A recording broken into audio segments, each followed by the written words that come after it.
Welcome back to the Mastery Club 10 Lessons online adventure. We're up to session number 8. Can you believe already number 8? Which is, you have to become a new person.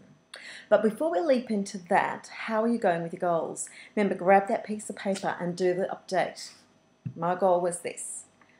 In the last week I did this. And what I've achieved, what I've learned. Take a moment to appreciate yourself, what you've done, to reflect, to learn, and also to consider what's your next step. What are you going to tackle in the week to come? How are you going to keep applying yourself towards this goal? So do stop the video and do that, because the only purpose of doing this program is if you're applying it to your own goals, right? Now the next thing is the visualization. So let's take a moment and take some breaths. Relax your body, and obviously pause the video to do this properly. I'm doing it in a very token level, but just to kind of make sure you at least think about doing it. All right, so pause the video, do your breathing, take a moment to really deeply relax your body. You might like to do that in breath, hold, out breath. You might like to work through the body, tensing and relaxing different parts of the body, or becoming aware of different senses. What can you hear? What can you smell? What can you feel? Just focusing one place at a time until you're really deeply relaxed. And then taking that moment to bring to mind this goal of yours, this thing that's important to you that you want to achieve at that moment when you're achieving it. You know, I'm reading a fabulous book at the moment. It's called Super Learning by Sheila Ostrander and Lynn Schroeder, with Nancy Ostrander. And it's just an amazing book about super learning, you know, about how we can, all of us, this is not the domain of people who are extraordinarily brilliant and brainy. This is absolutely anybody can use their brain in this way and achieve extraordinary results, because it's designed into the software and the hardware here, you know, like literally it's in the system. We just have to learn how to use it. And this book talks about using visualization and affirmations to deeply relax, put in some useful suggestions, and then visualize either the language you want to learn, visualize the results you want to achieve with sports, you know, whatever it is that's a simple skill or a simple piece of information, you can use it through these techniques. In fact, you might remember in the Mastery Club, I referred to Nina's Aunt Liz doing a language course, except that when she was supposed to be visualizing herself, remembering the vocab, she was visualizing herself in a dancing competition. I think I've mentioned this.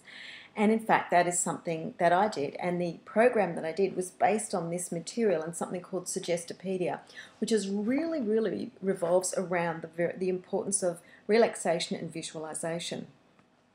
And remember that John Gabriel, who is the fellow who created the Gabriel method for losing weight and went from being extraordinarily obese to very trim, taut and terrific, and literally he recommends 2 minutes a day of visualization. And this book is exactly the same as saying this does not have to take long. It can just be a question of minutes.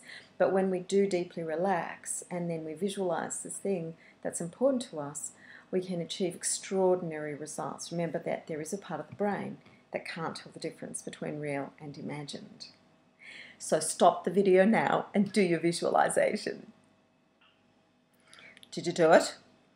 The other thing I would love to know is which of the ideas that you've encountered in this course so far have really stuck with you, which have made a huge impact on you. Because here we are, eighth session. You know, we're past 3/4 of the way through this program. So I'd love that bit of feedback. Do send me a line on the forum. I'd love to know. Which brings us to the 8th session. You have to become a new person. So what does Nina mean when she says that?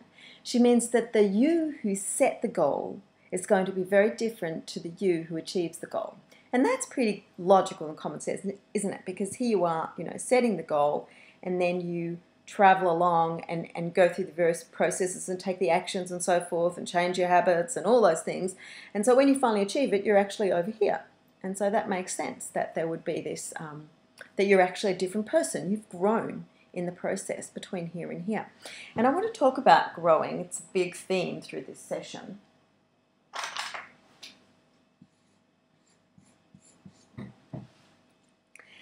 So that's, let's say me, some years ago when I had an idea for a story called The Mastery Club.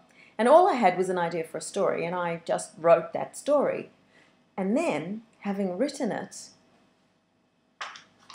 the next step, a new idea, let's publish it.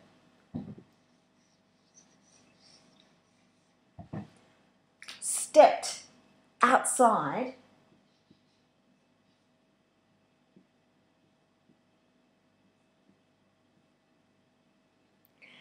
of my comfort zone, you could say, stretched.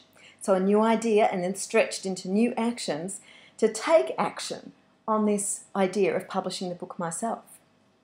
And from there,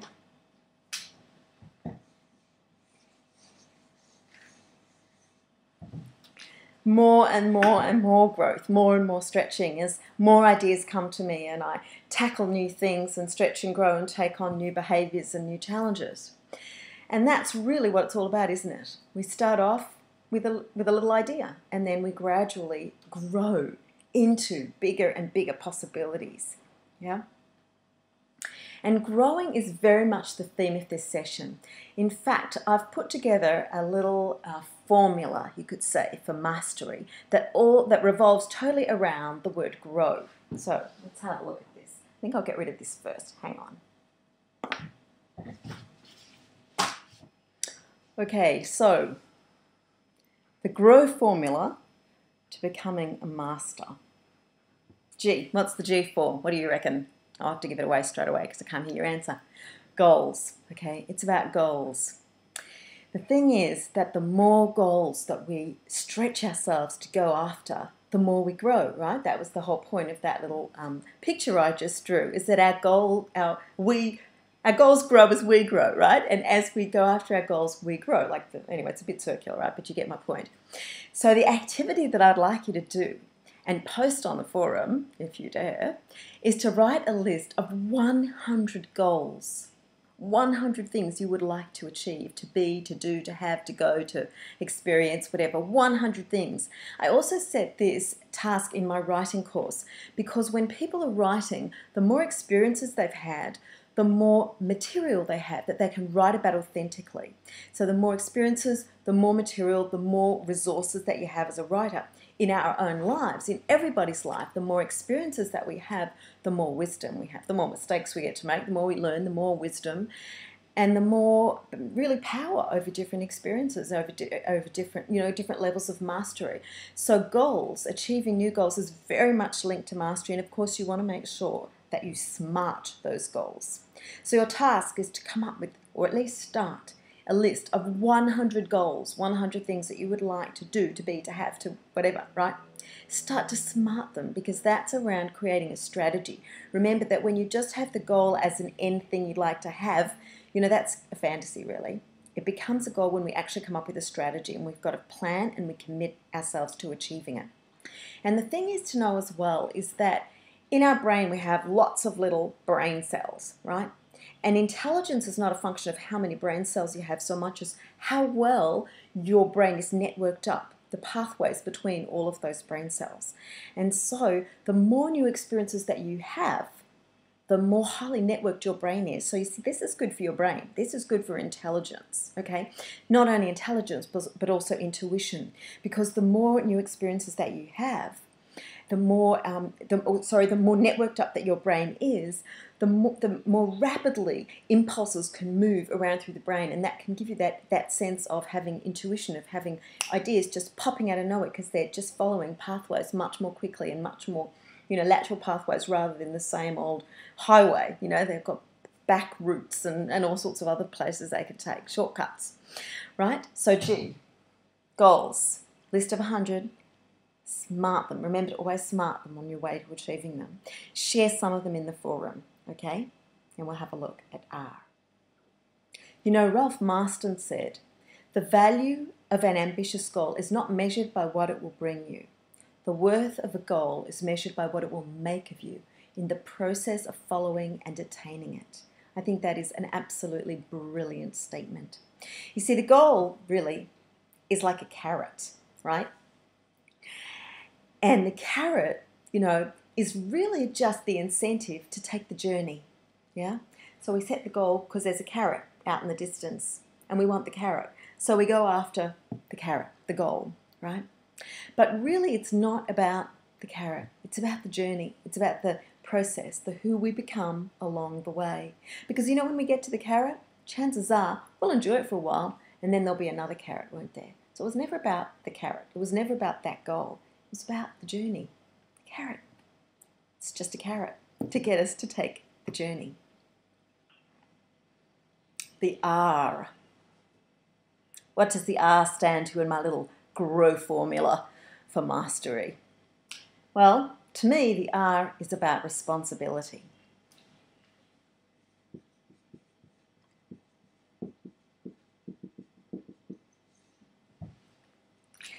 And responsibility is really response-ability. It's our ability to respond instead of react. Often, you know, have you heard this model? Oops. Have you heard the model about living above or below the line? Yeah?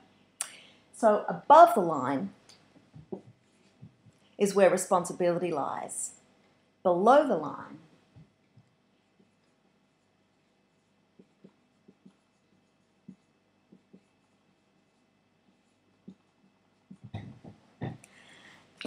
is where we blame others, we make excuses and justify, we deny, we quit.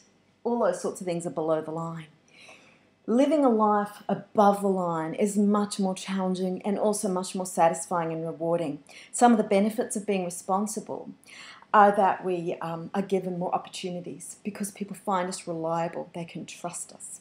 So we have more opportunities, we're given more freedom, we have less supervision because people trust us, they rely on us, yeah? And we feel more self-worth, we feel more capable because we're demonstrating responsibility. We're not reacting emotionally, childishly, we're stopping, we're thinking about it, we're responding. So responsibility is one of the 4 critical ingredients that I consider to be part of mastery, right? So someone who's a master keeps setting new goals because they want to keep growing. They take responsibility, right? They say the buck stops here, even though that's often uncomfortable and sometimes we do get blamed when we take responsibility, you know.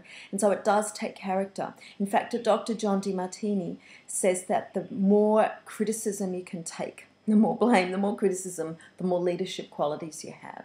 It's not easy, but that's part of character and leadership and responsibility and mastery. These things all kind of travel together. So an attitude of responsibility will absolutely enhance our chances of achieving our goals, which means that instead of going around bleating, I can't, why can't I, it's not fair, we ask ourselves instead, why can't I? We ask ourselves, how can I? You know, how can I make this happen? Which takes us right back to coming up with that strategy rather than just waiting for the thing to fall into our laps. So there you go, responsibility, the ability to respond. Now for the O. What do you think the O stands for? You're probably thinking of a whole lot of words that start with O, right? But you know what? I like the circleness of it, right? The circularity of it, because it makes me think, in fact, of a mastery club. And one of the factors of achieving mastery in our lives is having a support system, isn't it? A club. But a support system that doesn't just support, a support system that also challenges. I remember years ago hearing the definition of a friend as being someone who asks more of you than you would ask of yourself. And I really liked that. I thought, yes, that's true, isn't it? A true friend is someone who has a step up, you know, to be honest, to tackle things that they know we're capable of when we're wimping out, perhaps, right? They encourage us to be everything we can be. And so to me, the circle represents this framework for support and challenge that a mastery club is, that our networks are. And what I'd like you to do for the O is to reflect on who plays the role of support in your life and who plays the role of challenge. And see if you can find examples of both supporters and challengers that you really appreciate. And perhaps there have been people who've challenged you who you haven't appreciated. And now you can look at it a little bit differently and you can recognize that the challengers have have served you, because they've had you strengthen up, step up, express yourself more clearly. There will be some way in which those challenges have been supportive and serving you just as much as the support. And sometimes support can be overprotective, and it can actually keep us small. And we don't want too much support in a way. We want challenge, rather than too much coddling and support. So we need to have an important balance of both. And if we really look, we will see that in our families, in our work life, at school, wherever we look, there is a balance of challenge and support, because together the two things actually are love. Love is not just support and niceness, it's that balance, right? It's the support and the challenge. I've probably said this a few times already in this course. So have a think about that, and perhaps share on the forum some of the insights you've had about where support and challenge show up in your life and how much you appreciate them.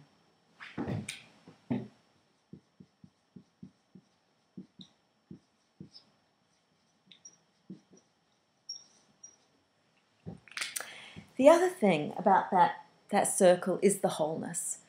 And so to me, the support and challenge is the wholeness of love. It's the two sides of love, the two hands of love, you might say. And it's also the wholeness of the whole world, the whole earth, the whole experience. That in the whole, there's all aspects, the yin-yang, we could draw that yin-yang symbol there too. So that O is very much about the wholeness and about that circle of support and challenge. Right, we're up to the W. Okay, what does the W have to do with growing and becoming a mastery?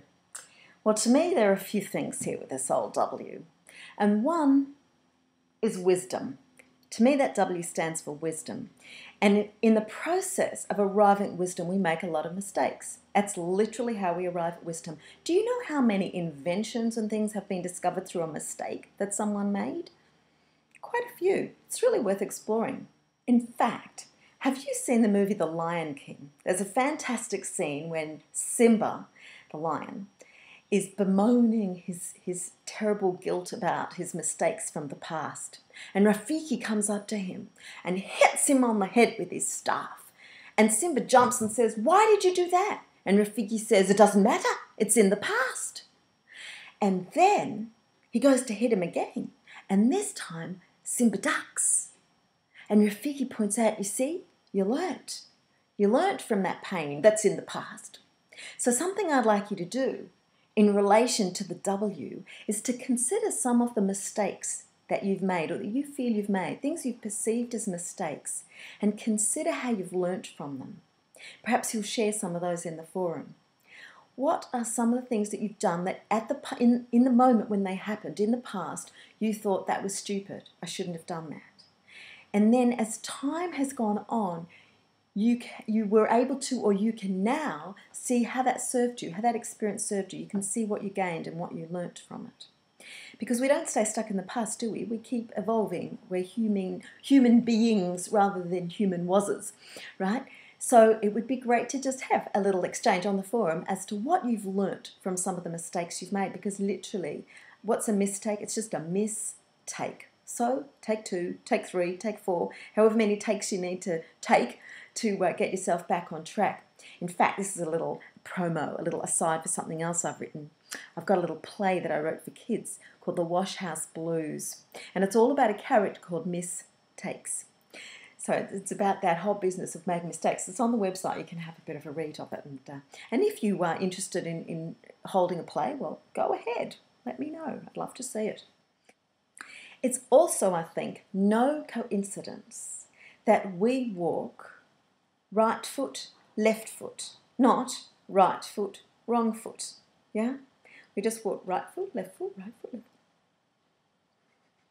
And also, are you familiar with how the rocket gets to the moon? You know, we tend to think, well, it must be on track 100% of the time because it ends up on the moon. But actually, the way it gets there is something like 97, 98% of the way making mistakes. It takes too far that way and then it corrects. It goes too far that way, then it corrects. It goes too far that way, then it corrects.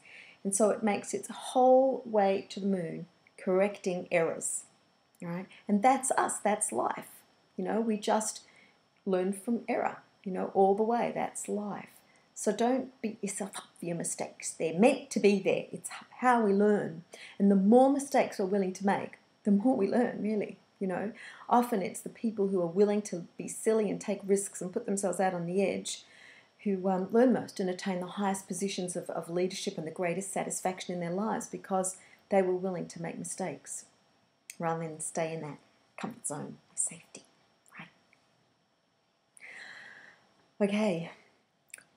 The other thing that the W stands for to me is the world.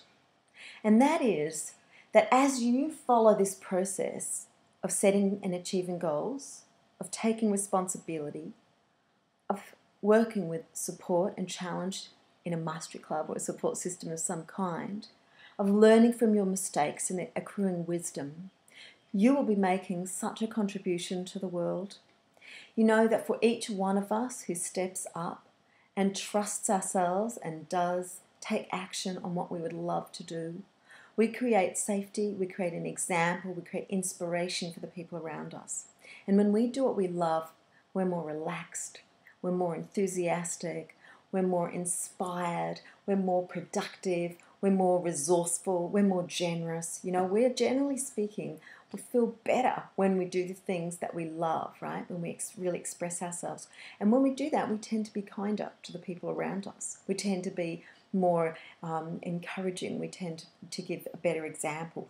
And so we create a ripple effect, right? An inspiring ripple effect when we set out to do the things that are important to us. So I hope that this week's session on growing into mastery, on going from becoming a new person, you know, from the small person who has the idea to the bigger person who grows into achieving it. I hope this session has been inspiring and useful to you, and that you are really up for lots of growing. Please do meet with me on the forum to share some of those 100 goals, the things that you are up for achieving and setting out after in your life. Yeah, you might like to share some of your thoughts about responsibility and you know, the blaming and all that, some examples. It's great to exchange examples on things like that. With the support and challenge, you might like to share who you've observed plays that role of support and who plays that role of challenge in your life. And with the W, some mistakes and what you've learnt from them, all right? So most of our work is going to be on the forum this week. This has been a shorter session. I hope you create yourself a wonderful, rich and rewarding week. You know what it seems to me is that in our fantasy stories, we read about wizards who get about with, you know, cloaks and pointed hats and wands and things like that. But today's modern wizard has invisibility, really. You know, we just mix among the streets with other people, and you can't tell when you walk along the street which of those people out there knows how to use their mind, which is your true wand, and which doesn't. So take a moment to step into your magic circle as the wizard, the magician, the master in your life. And just close your eyes and have a moment of appreciation for yourself and everything you're learning, the challenges you're taking on, all the things that you are doing to maximize your potential, right? To bring your power out into the world. Take a moment to appreciate yourself. And let that power and that magic go right into this week. Have an absolutely wonderful week. And I'll look forward to seeing you next week for session number 9. They're not just ideas.